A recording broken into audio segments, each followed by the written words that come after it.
Yeah, well, it depends on the kids, right? So a first year, second year wrestler, or second season, let's say a high school sophomore who wrestled last year for 4 months and then they haven't been on the mat because they do other sports. So they're not a second year wrestler, they're a second season.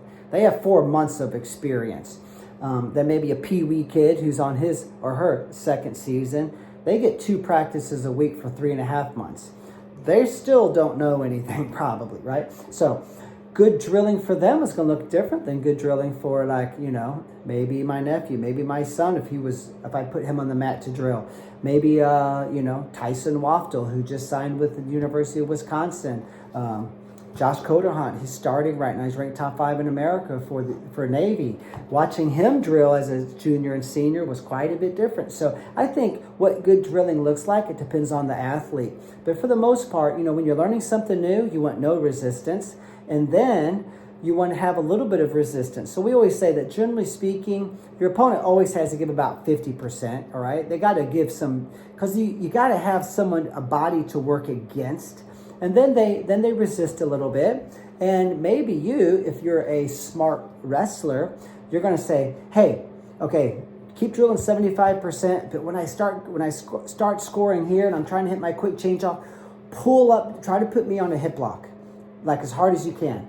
All right, so that's called easy in, hard out. So you're letting me get in easy with a little bit of resistance, but when I'm trying to finish, you're making me finish this thing out hard. So you can do some of that too. And then there's something called sparring.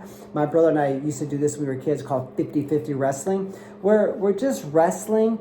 It's like, you could say it looks like live wrestling, but we're only going 50%, or you can say it looks like drilling, where a partner is resisting. So I think good drilling looks different depending upon the partner, and or maybe even a wrestler who's experienced, who is learning something new.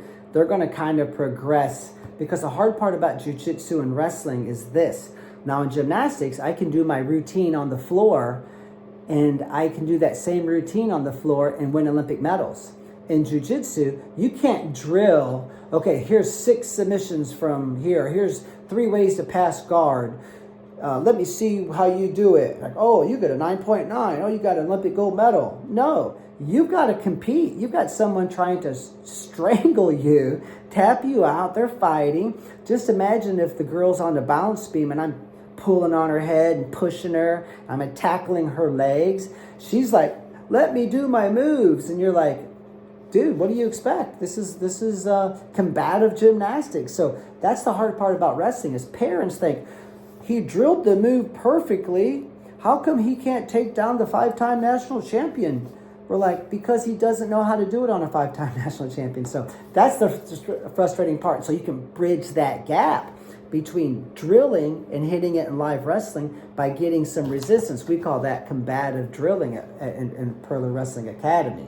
So think about combative drilling, because that can help a lot too.